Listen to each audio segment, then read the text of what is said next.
Hello friends and welcome to this session for GATE and ESC Electrical Engineering. My friend, this session is going to be one of the most awesome session and you are going to really learn something very new and something that will help you in the exam. In the exam for GATE, may it be 2021 or it may be 2022. Now, before we start the lecture, my friend, let me introduce you myself. My name is Ankit Goyal. I got AIR 1 in GATE 2014 and GATE 2018. And my friend, I was also awarded the President of India Gold Medal by the President himself in the year 2013 when I graduated from IIT Indore. Presently, I am working as a director at an academy for GATE department, and that is why constantly I am able to bring new and more initiatives for you. Because an academy is not an institute. An academy is not a coaching. An academy is more of a revolution. An academy is more of a feeling.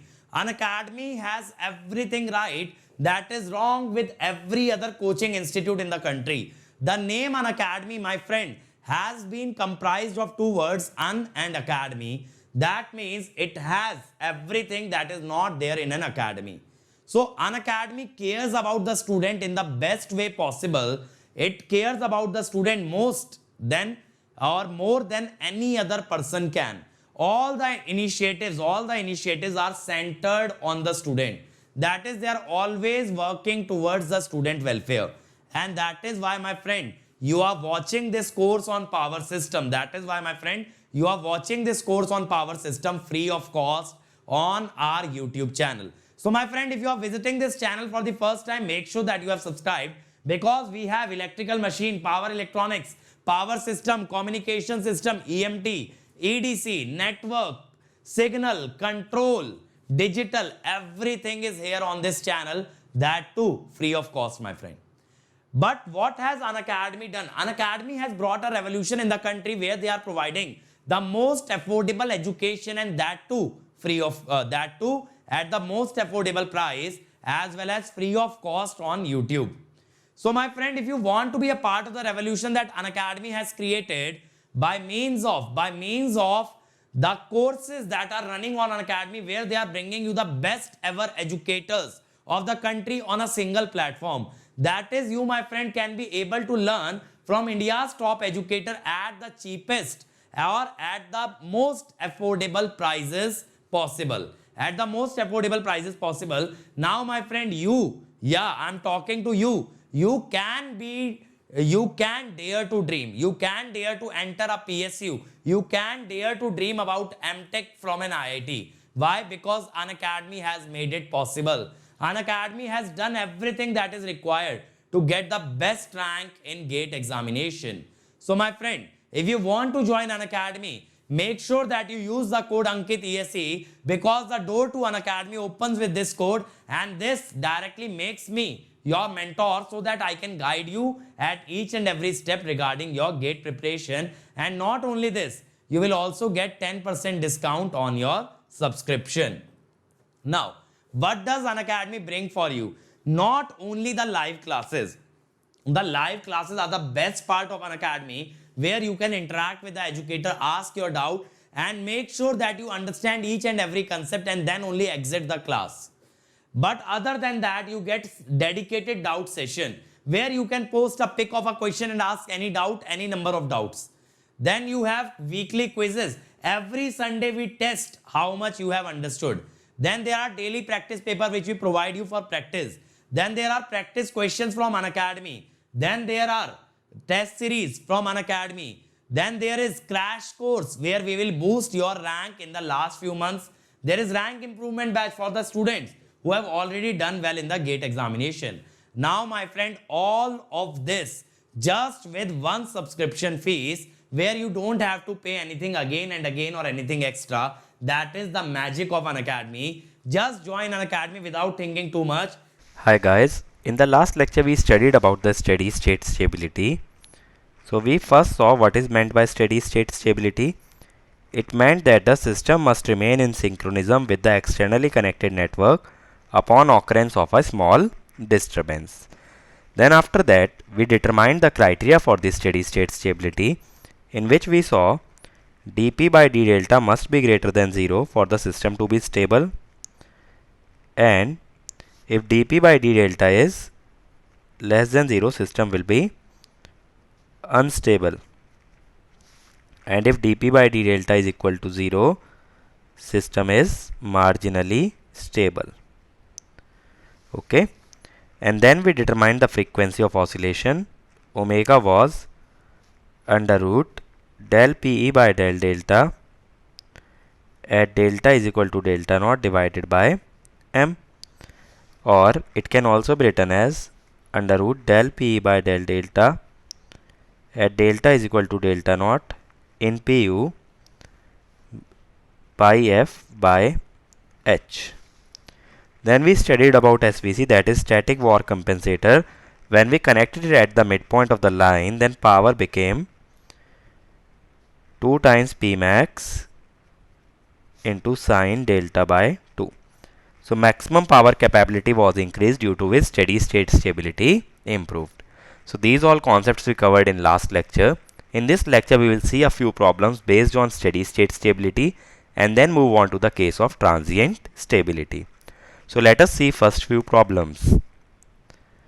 In our first problem, it is saying a synchronous generator of reactance 1.2 pu. So X is given to me 1.2 pu is connected to infinite bus bar, that is mod 1 is equal to 1 pu through a transmission line of reactance. So this will be, let us say, Xg.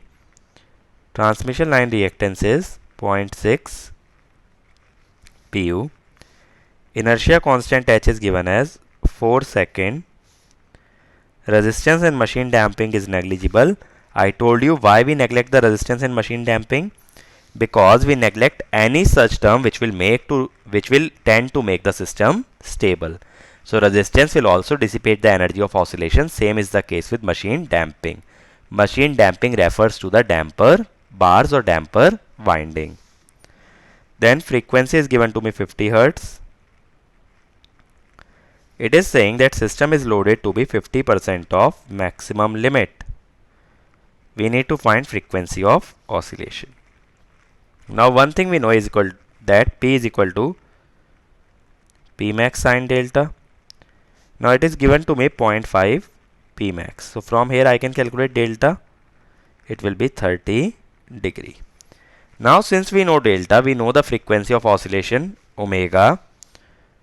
Omega we wrote it as del P by del delta into pi f upon h. So first we have to calculate del P by del delta. Since P is equal to Pmax sine delta, del P by del delta would be Pmax cos delta. Now I know the value of delta is 30 degree, but I do not know the value of Pmax. So first let us calculate Pmax. If we wish to calculate Pmax, Pmax is actually mod E mod V by X. Now how is my system? System is like this. Here we are given mod V is equal to 1 pu. Mod E, this reactance is given to me 1.2 pu. This is 0.6 pu. Now since both these systems are connected in series, what will be the equivalent reactance?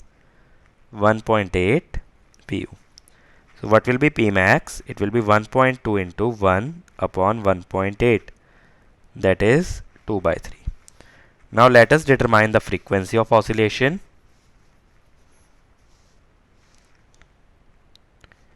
It will be under root 2 by 3 cos 30 into pi into 50 by h, that is 4.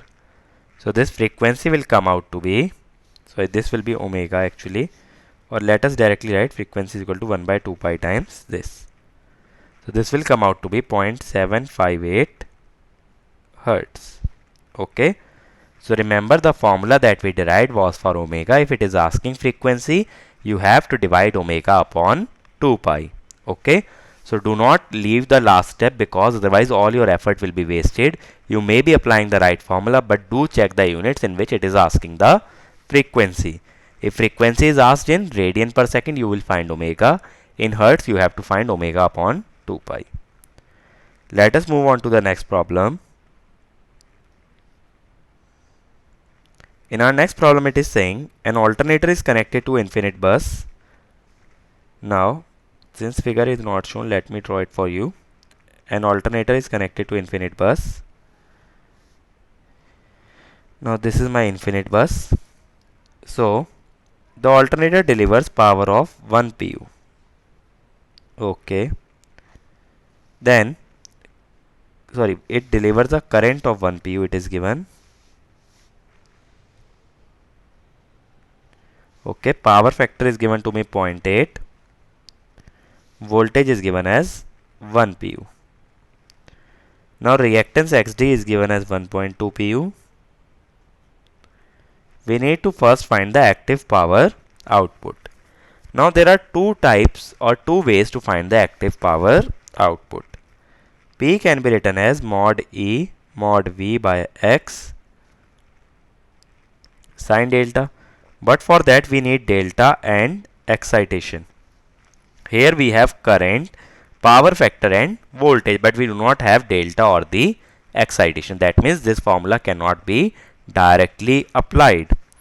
But how to apply? If you want to apply this formula, you will write E is equal to V plus J IA XD.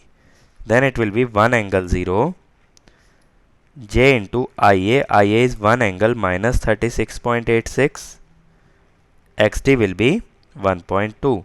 So this way you can calculate E. It will be equal to mod E angle delta. So you will get mod E as well as delta. But this will involve phasor calculation. So to simplify the effort, the other way to find power, it is also equal to VI cos phi. Now V is given to me 1, I is given to me 1, cos phi is 0.8. So directly power comes out to be 0.8 pu.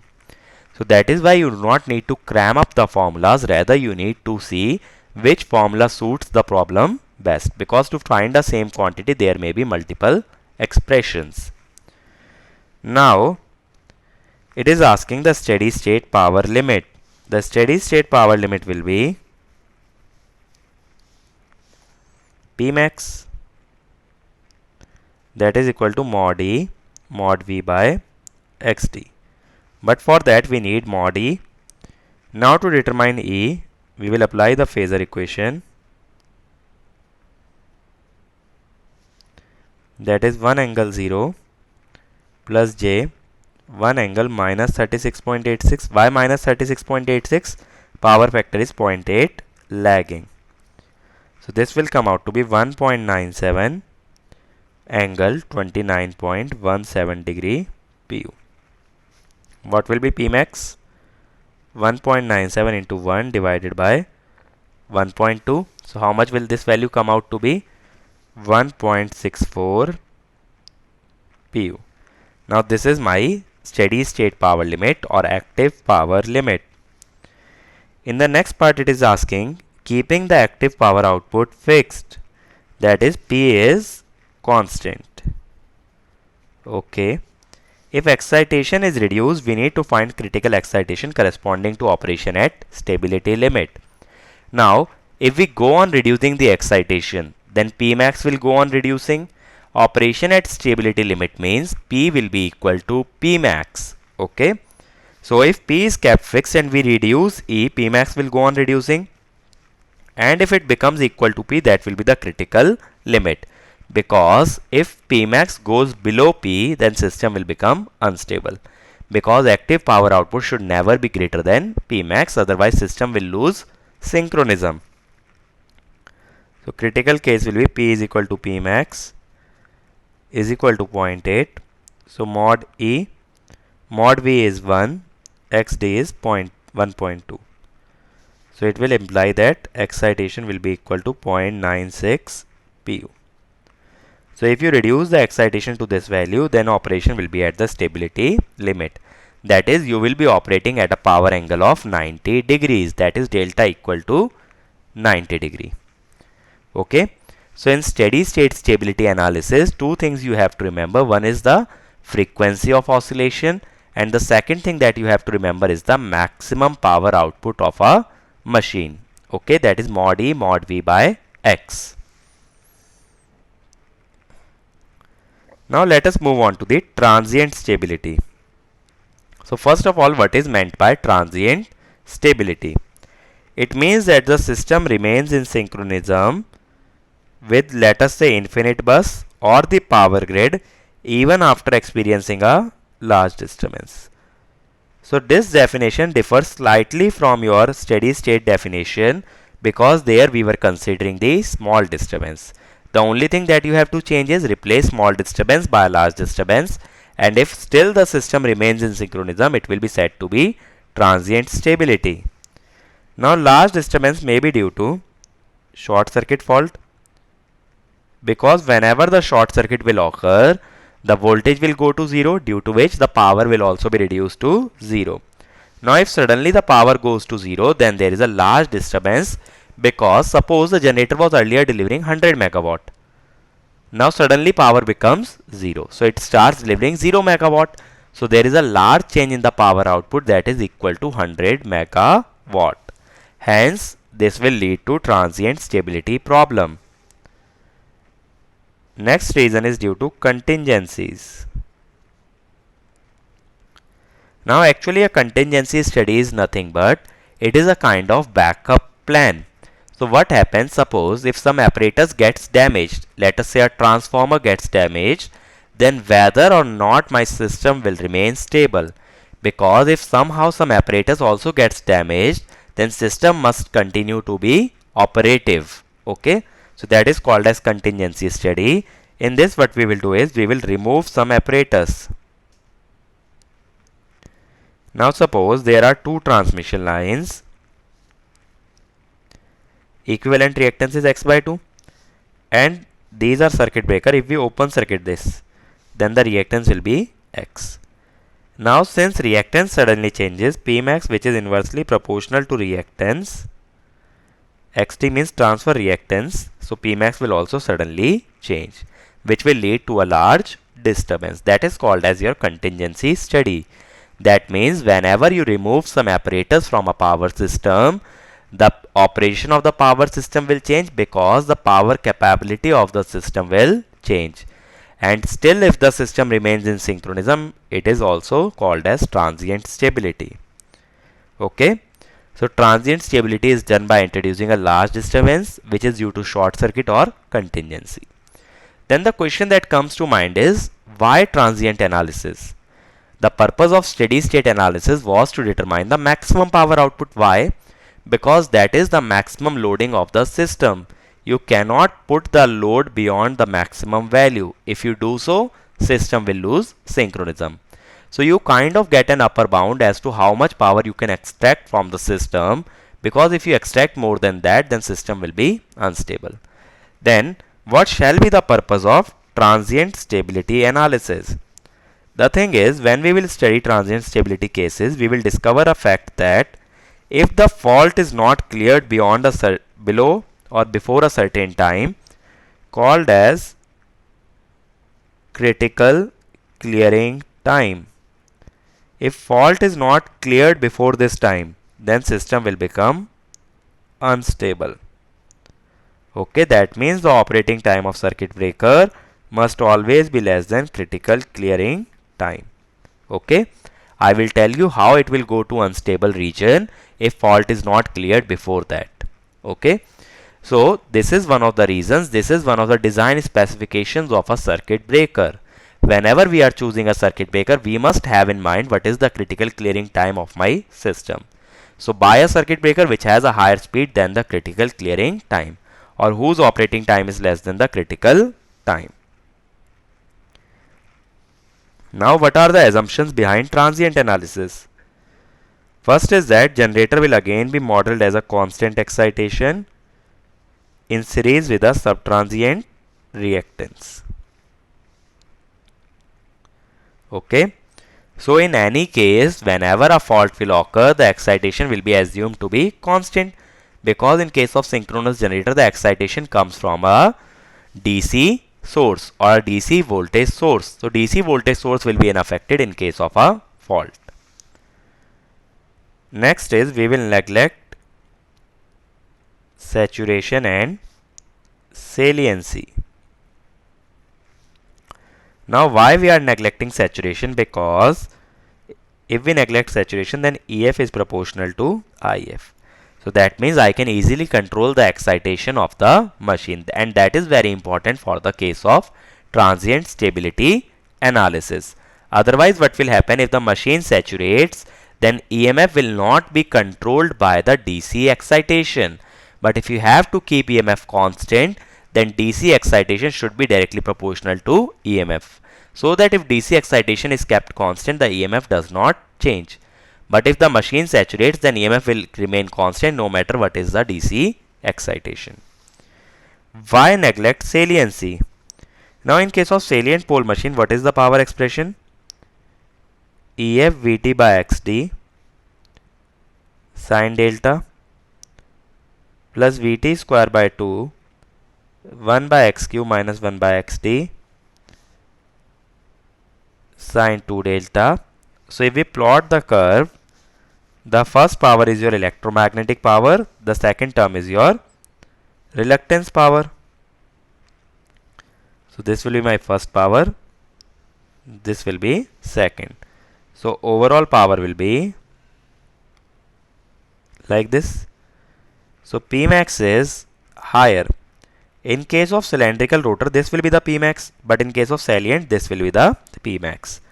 So Pmax in salient pole is greater than Pmax in cylindrical. And we know as Pmax increases, the stability improves. So we have to neglect the saliency because we are doing the worst case analysis. So in general, salient pole alternators are more stable as compared to your cylindrical alternators.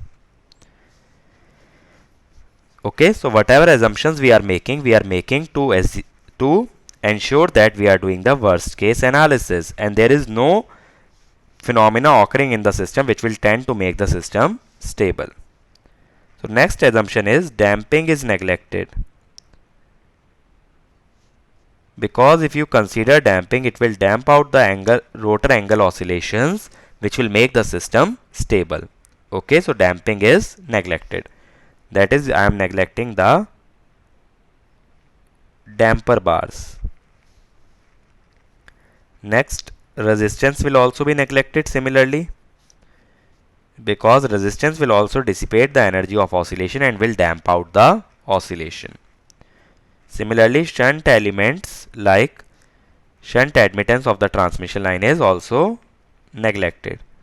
So transmission line is actually modeled as just a series impedance, that is Z, which is equal to Jx, because resistance is neglected.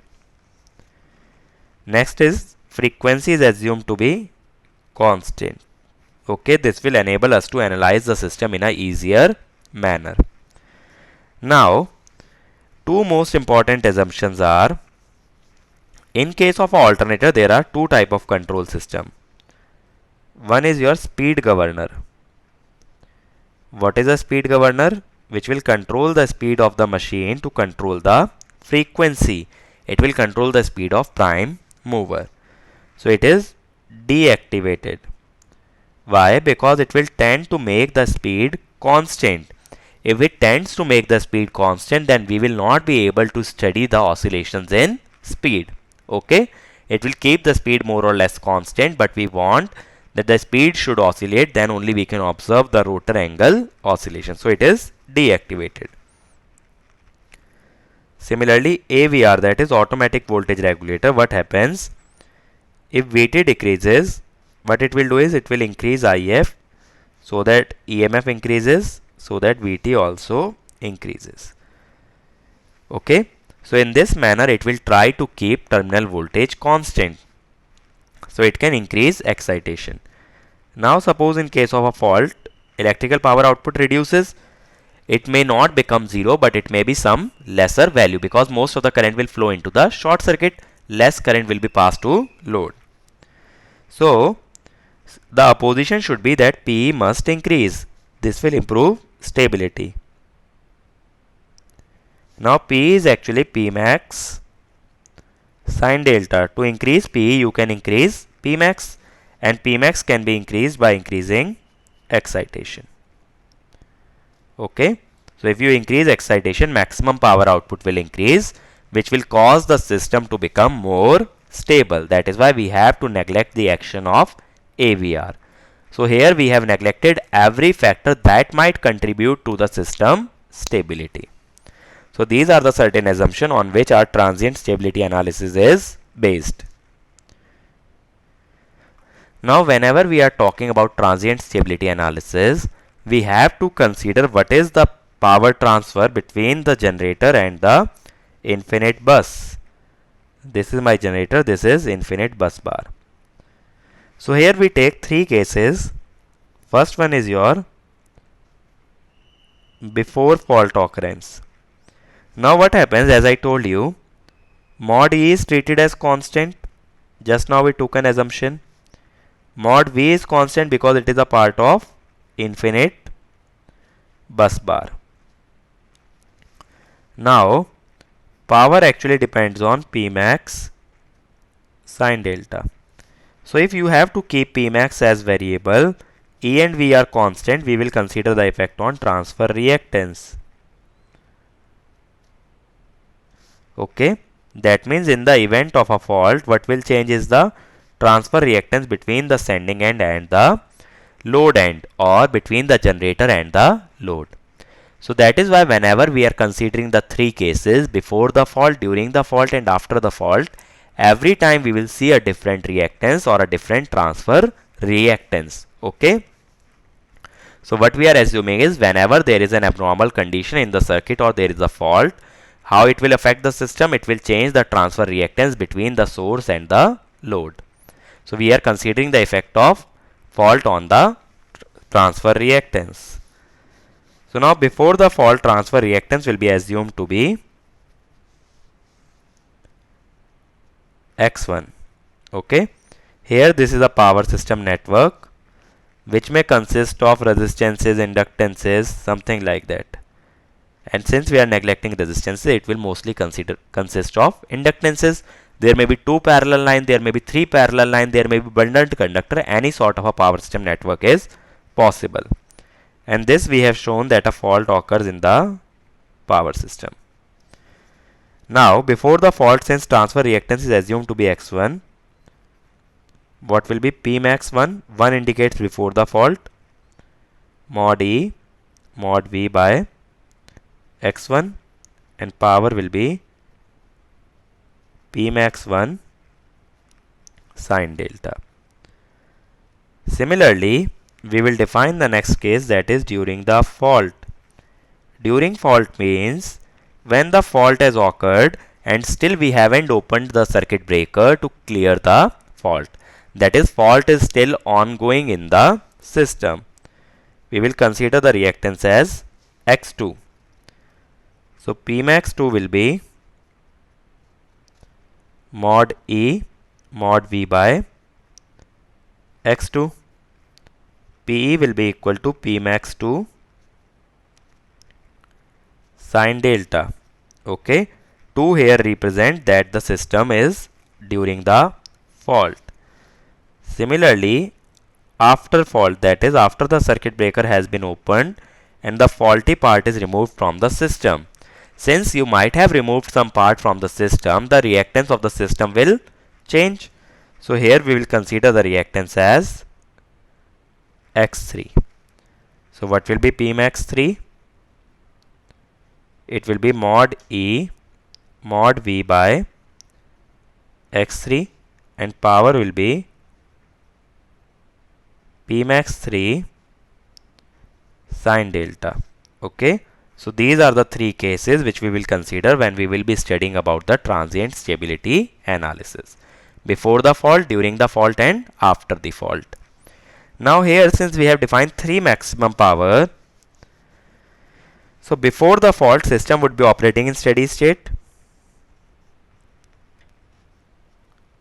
In steady state, I told you that Pm is equal to P max 1 sine delta. So delta naught will be sine inverse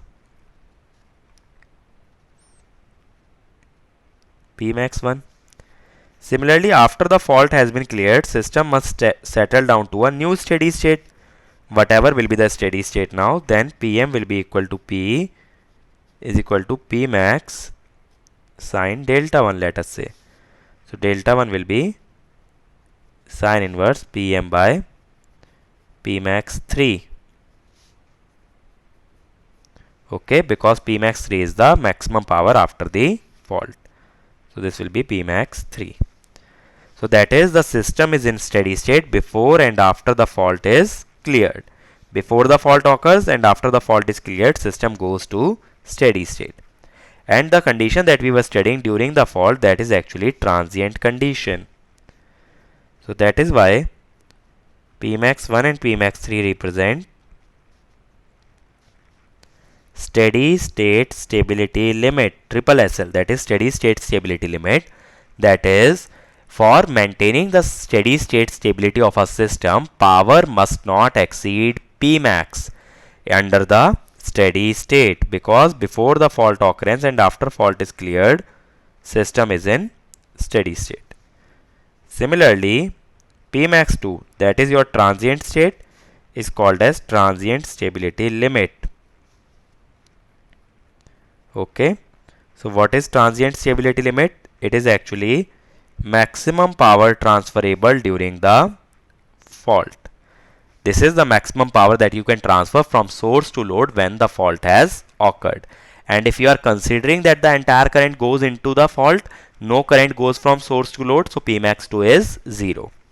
Okay, if I fault is equal to I total, that means load current is 0.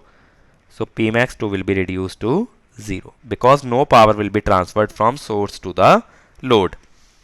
Entire power will be going into the fault. Okay, so remember the terms steady state stability limit and transient stability limit.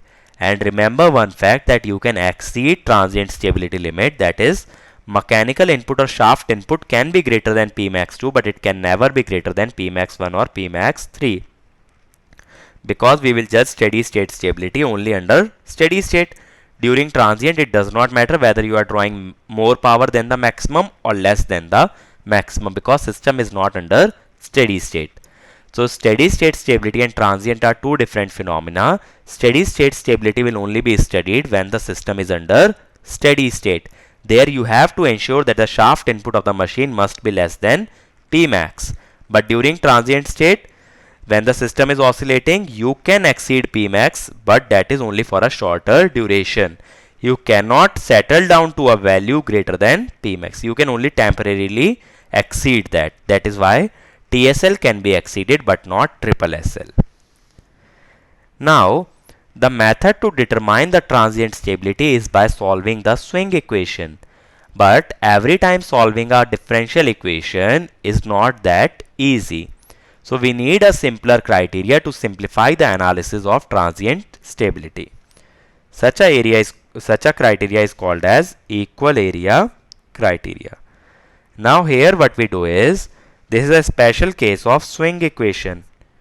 The basics is still swing equation, but we are finding a special solution for simplifying the analysis. But limitation is only single or two machine. Why two machine? Because we studied whenever there are two machines in a system, they can be represented by an equivalent single machine system. That is why at the most you can have two machines or one machine, but not more than that. If multi machines are there, then you have to use swing equation. And actually swing equation cannot be directly solved. Why? Swing equation is actually h by pi f d square delta by dt square is equal to Pm minus P max sine delta. Okay, P is actually P max sine delta. So here delta is there and here delta is in terms of sine delta.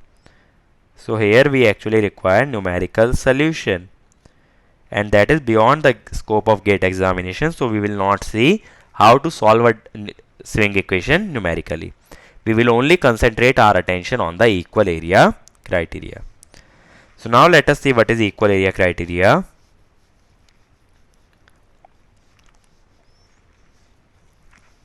The swing equation in actual values is given by md square delta by dt square is equal to pm minus p, which I told you is also called as accelerating power.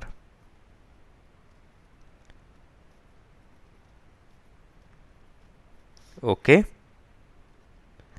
Now to simplify this equation, what we have to do is, this is PA, or we can say that d square delta by dt square is PA by m. Now multiply both sides by 2d delta by dt. What I am doing is I am converting it into a differential.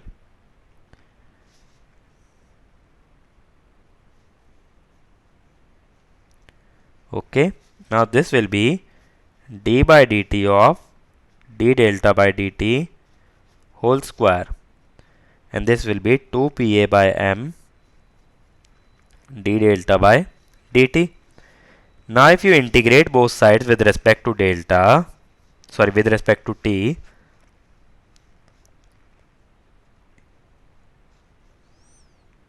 d delta by dt square into dt should be equal to integral 2 pa by m d delta by dt into dt. Now if you cancel out dt, though it cannot be cancelled directly, it will look much more simpler.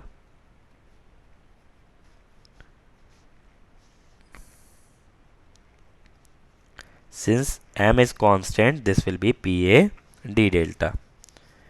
Now if we integrate both sides, what we will get is d delta by dt square will be equal to 2 by m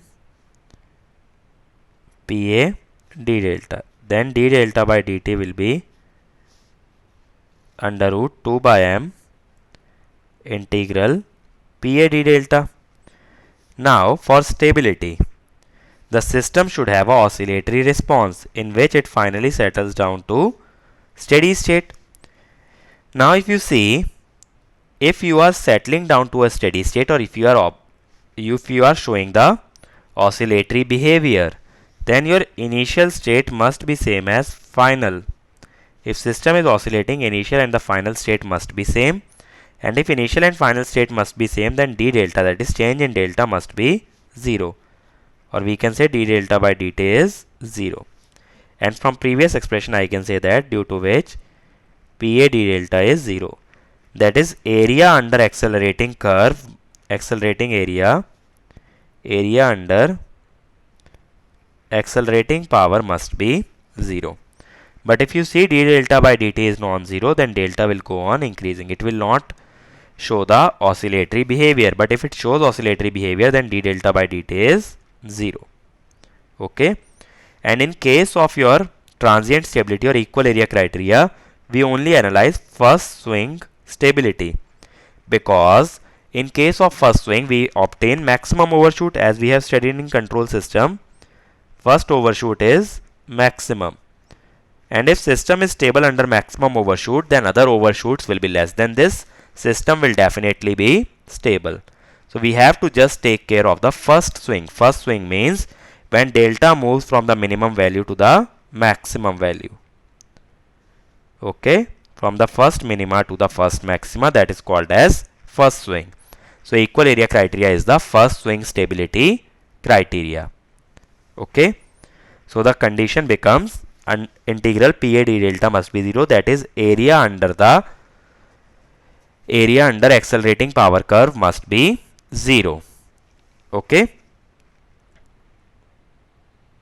so let us summarize what we have covered in this lecture. We first saw what is meant by transient stability and what is the purpose. The purpose is to design the speed of circuit breaker. Then we saw what are the assumptions behind transient stability, in which I told you we have to neglect the effect of AVR and the speed governor or the machine damping and resistance to assume or to ensure that we are doing worst case analysis. Then we saw, after looking at the assumptions, what is the power transfer. I told you whenever there is a fault in a system, the transfer reactance between sending and the receiving end will change.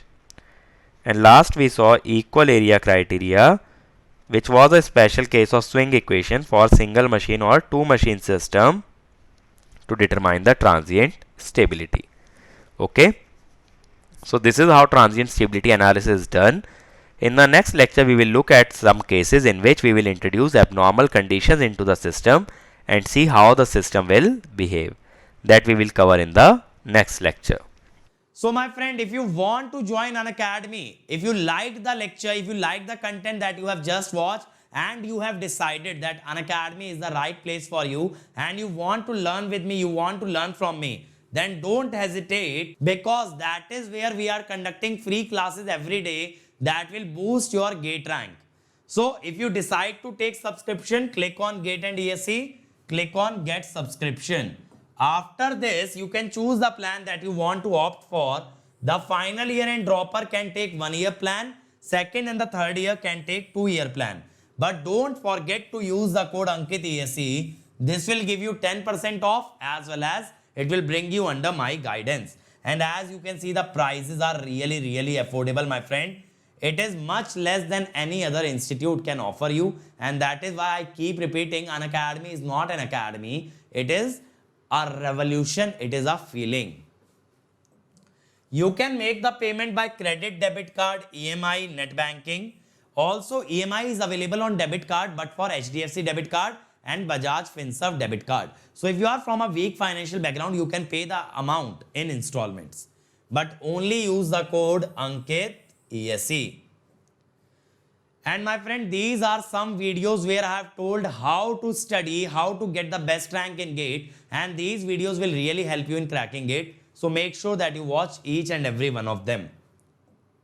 And my friend, these are our other channels, like for mechanical we have, for civil also we have, for computer science we have for SSC, JEE, all branches, electrical, mechanical, civil. And on this channel we have the previous year question video solution, that too free of cost. And many more channels will be coming very soon for you guys. So be a part of our YouTube family, and you can take the benefit of all the free content that we are bringing. And my friend, this is my Telegram channel, where you will find the notes of each and every lecture that I take. And this is my Unacademy profile, which you can follow to watch my content for free on Unacademy, because there also I am taking regular free classes. So if you can't afford to join Unacademy, then keep associated with us, keep sharing the content that we are providing, and work towards making this YouTube family bigger and better. We'll keep bringing more and more content for you, and the only fees that you have to pay, my friend, is that you have to work hard and you have to share and like each and every video that we are uploading. So that way this family gets bigger. Even the student in a rural area can take the benefit of the free initiatives that we have started. And my friend, you also get the best rank in GATE without having to stress about how to pay. So if you can't be paying or you can't afford to pay, then make sure that you are building this YouTube family, a bigger and a better YouTube family, the biggest and the best community of all electrical engineers. So that is all from my side. See you again in the next lecture. Thank you.